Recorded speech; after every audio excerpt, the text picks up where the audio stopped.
Hello everyone, it's Jamie here. Now, before we get into the actual episode, apologies, I've got a request to make. All of us at the Smart 7 are really excited. Over the past week, we've been nominated for 4 different awards, which is just a huge, massive achievement for all of us. But one of them needs your help. We've been nominated for a Signal Award. We are up against some absolutely terrifying competition. Would you do me a favour? Would you just go to thesmart7.com? That will redirect you to the voting page. It'll take literally 1 minute of your day and could make the world of difference to us here. Thanks very much. It's that time of the year for studying, researching, and lots of writing. But you don't have to do it on your own. Grammarly is a free AI-powered writing tool that helps you from start to finish. From brainstorming an outline to polishing your essay, you can submit every assignment with confidence. Download and start using it today. It's essential for students. Go to Grammarly.com/students to download for free and learn more. That's GRAMMARLY.com/STUDENTS. It's Saturday the 30th of September. I'm Ciara Evans, and this was a week that saw Rishi and HS2 hot water, Suella Braverman criticised by the UN, Republicans begin a Biden inquiry, and the death of a Harry Potter star. Grab a cup of something hot, put up your feet, and get up to speed on the 7 biggest stories of the week. This is the Standout 7 from the Smart 7. It's news, but not the news. This week has been dominated by the HS2. That's the high-speed rail line which was supposed to run from London to Manchester. But now the northern leg, which was due to run from Birmingham to Manchester, could be scrapped entirely in an attempt to save around £35 billion. The project has been under construction since 2020, but was first proposed in 2013 and has already been cut back several times as costs escalated. It's been a week of speculation, and it's understood PM Rishi Sunak met with Chancellor Jeremy Hunt this week to discuss the project's future. Manchester Mayor Andy Burnham isn't happy at the proposed cutback. Why is it that people in the north are always forced to choose? Why are we always treated as second-class citizens when it comes to transport? This was the Parliament when they said they would level us up.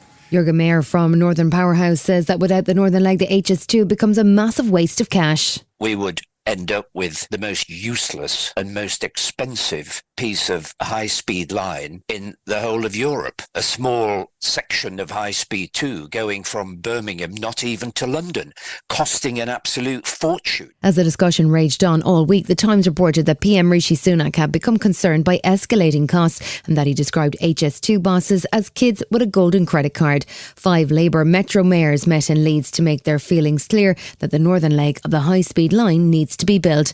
Mayor of London, Sadiq Khan, said high-quality transport is necessary for levelling up. It's incredibly important for the West Midlands, the East Midlands and the North. You simply will not get levelling up without investment in high-quality transport infrastructure. Labour also sent an open letter to Rishi pointing out that he'd been responsible for the costs of HS2 for the last 4 years. But Secretary of State for Culture and Media Lucy Fraser says the government is doing its job. It's the responsibility of the government to keep all projects under consideration. That's what the Chancellor is doing. He is looking at a whole range of projects to make sure that they're value for money. It seemed as though Rishi had been working really hard to shake off the inaction man nickname that Keir Starmer landed on him 2 weeks ago. Since then, we've seen a flurry of activity rolling back net zero deadlines, firing ahead on the new oil field, proposing a scrapping of inheritance tax and, of course, the HS2 drama. Even with no firm announcement on Thursday, for reasons best known to himself, Inaction Man decided to do a round of BBC local radio interviews on Thursday.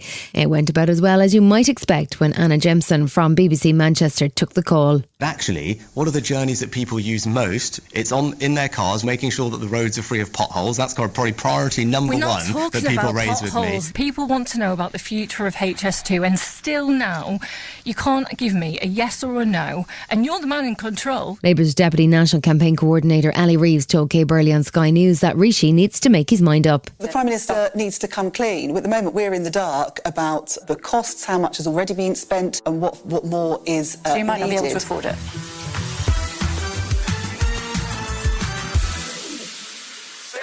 Home Secretary Suella Braverman headed to Washington on Tuesday. She gave a speech on refugees at the American Enterprise Institute in a move that some saw as her opening bid to be the next Tory leader. The speech recycled some of the stop the small boat rhetoric she's used before, but escalated matters by claiming illegal migration poses an existential challenge to the institutions of the West. She says the UN's 1951 Convention on Refugees needs to be reformed and redefined. Where individuals are being persecuted, it is right that we offer sanctuary. But we will not be able to sustain an asylum system if, in effect, simply being gay or fearful of discrimination in your country of origin is sufficient to qualify for protection. Her speech was immediately condemned by the UNHCR and by Amnesty International, who accused her of cynicism and xenophobia. Labour Shadow Home Secretary Yvette Cooper also condemned the speech and accused Braverman of trying to divert action from the Tories' failure to process asylum applications. To try and target lesbian and gay people is just trying to distract people from her own failure, where she should instead be getting a grip rather than ramping up the rhetoric and focusing on her failure to tackle the criminal gangs. Labour's Annalise Dodds said they have a clear plan to tackle the backlog and resolve the issues here at home. We think it's really important that we've got a system that's fair and that's firm as well. We don't have either under the Conservatives.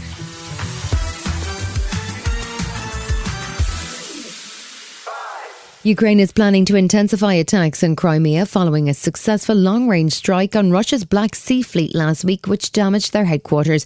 It comes after US President Biden promised to send Ukraine more long-range missiles, known as ATACMS. This was clearly irking Russian Foreign Minister Sergei Lavrov. He said Ukraine is a puppet on a string in a Western war against Russia. The fact is, the West are the ones actually fighting against us, with the hands and bodies of Ukrainians. I think everyone who is even the slightest bit interested knows very well that the Americans and the British are the ones fighting. With some cracks showing in the pro-Ukraine alliance and arguments in the US Republican Party about future defence spending, there's been a sense of urgency in President Zelensky's latest pleas for support. But German Foreign Minister Annalena Baerbock spoke to CNN, and she says that Europe and the UN are not going to waver. Many countries around the world see this is not only about Ukraine, this is not only about peace in Europe.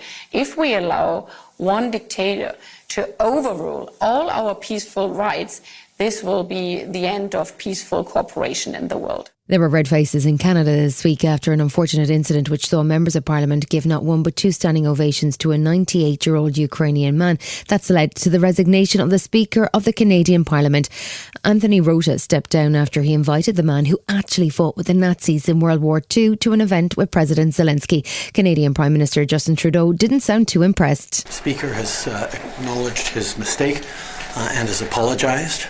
But this is something that is deeply embarrassing to the Parliament of Canada and, by extension, to all Canadians. Meanwhile, new Ukrainian Defence Minister Rustem Umerov made an appearance on CNN with a familiar plea. At this stage, we need more weapons to make the game change. When HIMARS arrived, we made a progress. When tanks came, we made a progress. And soon, hopefully, the jets will come and we will make progress. Thursday was a busy day in Kyiv as NATO Secretary-General Jens Stoltenberg, along with the French and English defence ministers, paid a surprise visit. The NATO boss brought good news too as he announced a new €2.4 billion contract for ammunition that would allow NATO countries to replenish their stockpiles and continue to supply Ukraine. At a joint press conference, President Zelensky continued to make Ukraine's case for NATO membership, and Stoltenberg was full of praise for the progress Ukraine is making in its current offensive. Today, your forces are moving forward. They face fierce fighting, but they are gradually gaining ground. Every meter that Ukrainian forces regains is a meter that Russia loses. Thursday also saw good news for Ukrainian refugees scattered across Europe as the EU has extended their right to stay in its member countries until March 2025. Grant Shapps was making his first visit to Kyiv in his new role as Secretary for Defence, and he spoke with President Zelensky and discussed improving air defences and reinforced the UK's continued support. Essential to share with you, and we feel your pain of what's happened, and we want to see a resolution, which is the resolution that you want and require.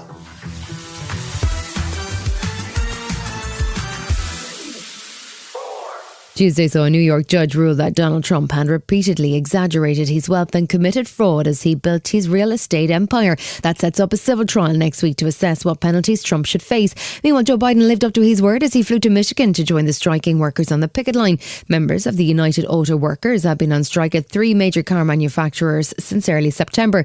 They're looking for a restoration of pay and conditions that were cut when Obama's government had to bail out the auto industry. Biden is firmly a union man and he was happy to make history as the first president to pick up the megaphone. Wall Street didn't build the country, the middle class built the country. Unions built the middle class. That's a fact. So let's keep going. You deserve what you've earned, and you've earned a hell of a lot more than you're getting paid now. The US government is heading towards a shutdown on October 1st. That's largely because House Speaker Kevin McCarthy has been unable to control his own Republican side, as extreme MAGA right-wingers are refusing to pass any bill at all. Donald Trump has also been calling for a shutdown, even though it would leave hundreds of thousands of federal workers in the lurch. Congressman Ted Lieu, a Democrat from California, says it's really all down to McCarthy and his failure to deliver. We got here because Speaker Kevin McCarthy went back on his word. He reneged on a deal that he made with President Biden just a few months after he consummated that deal. How do we, the American people, trust Kevin McCarthy if he simply goes back on a deal that was put into law? With no sign of progress, the US government started notifying federal workers on Thursday that they should prepare for a shutdown. Republicans seemed unconcerned as they were busy beginning an impeachment inquiry against Joe Biden. It didn't go well as Democrats systematically demolished the flimsy evidence offered of any sign of Biden's supposed corruption. Congressman Jamie Raskin, who led the impeachment of Donald Trump, pointed out that the whole inquiry seems to be a circus. If the Republicans had a smoking gun or even a dripping water pistol, they would be presenting it today, but they've got nothing on Joe Biden. So to come on the Standout 7, Ed Davies got some dad jokes and tributes to an acting legend. Right after this. Whatever you're saving up for, a CD from Sandy Spring Bank lets you grow your savings at a guaranteed rate. Right now, earn interest at 5.50% APY on an 8-month CD special or 5.00% APY on a 14-month CD special. Learn more at sandyspringbank.com/CD specials. Minimum opening deposit to earn the annual percentage yield is $500 for the 8-month CD special and $2,500 for the 14-month CD special. Member FDIC. Welcome back.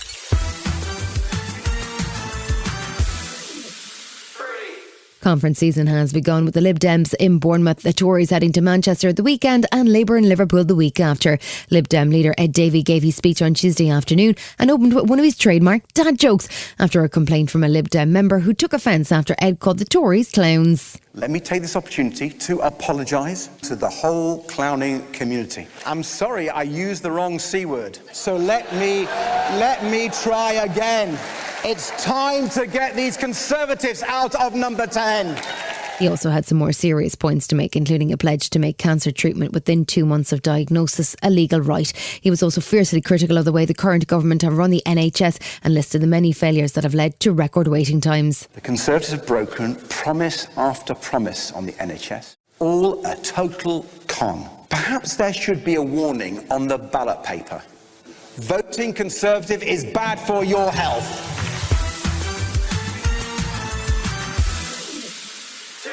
After 146 days on the picket lines, the Writers Guild of America has finally reached an agreement with the studios and streamers.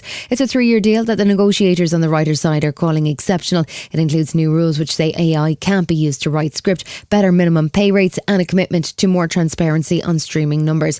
The end of the strike will see late-night TV shows like Jimmy Kimmel and Jimmy Fallon back on screens next week, although the Screen Actors Guild remain on strike. The final vote is underway, but the mood is of celebration already, with Olga Lexel, who's written for Cobra Kai and The Umbrella, delighted at the news. I mean, I literally feel like we just won the Super Bowl. I've never been this excited in my life. I alternate between crying and laughing hysterically. I'm just so excited to get back to work.